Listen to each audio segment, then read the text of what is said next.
एक बाजार में सिर्फ 500 रुपए में गुलाम बिक रहा था। इतने में एक अमीर आदमी का वहां से गुजरना हुआ। आदमी ने सोचा सिर्फ 500 रुपए में गुलाम बिक रहा है, इतना सस्ता, चलो खरीद लेता हूँ। वो गुलाम के पास गया और पूछा कि तुम इतने सस्ते में गुलाम कैसे बेच रहे हो, कामचोर है क्या? गुलाम का मालिक बोला बिल्कुल कामचोर नहीं है, बहुत मेहनती है, सारी खूबियां हैं, बस इसमें एक ऐब है, ये कभी कभी चुगली कर देता है। आदमी ने मन ही मन सोचा कि घर में मैं और मेरी बीवी तो है, अगर ये चुगली करेगा भी तो किससे करेगा, खरीद लेता हूँ।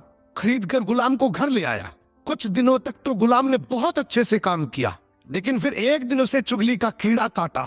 वो सबसे पहले उस आदमी की बीवी के पास गया और बोला, मेम साहब आपको पता है साहब का बाहर किसी औरत के साथ चक्कर चल रहा है। ये सुनते ही औरत सख्ते में आ गई और जोर जोर से रोने लगी। गुलाम बोला, अरे मेम साहब आप रो मत, हिम्मत रखो, मेरे पास इस चीज का पक्का इलाज है। मैं एक बाबा को जानता हूँ जो आपकी इस मुसीबत को जड़ से खत्म कर देगा। आप बस एक छोटा सा काम करना, रात को जब साहब सो जाए तो उनकी दाढ़ी से कुछ बाल काट कर मुझे दे देना।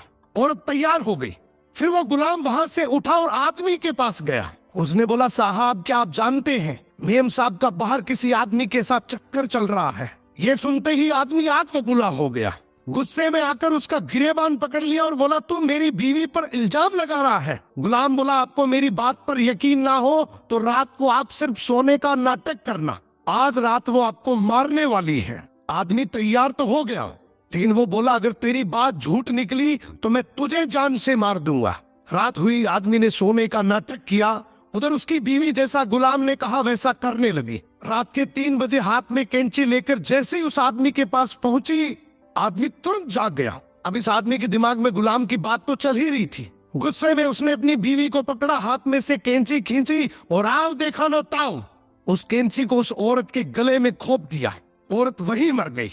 जब औरत के परिवार वालों को ये बात पता चली तो उन्होंने इस आदमी को मार दिया, और जब आदमी के परिवार वालों को ये बात पता चली तो दोनों परिवार आपस में ऐसे भिड़े कि दोनों परिवार पूरी तरीके से खत्म हो गए। इसलिए कहते हैं शरीर में घुले जाने वाले जहर का तो फिर भी इलाज है, लेकिन कान में घुलने वाले जहर का इस दुनिया में कोई इलाज नहीं है। ये एक ऐसा जहर है जो नस्लें बर्बाद कर देता है। सो सुनी सुनाई बातों पर बिना जाने कभी भरोसा मत करो।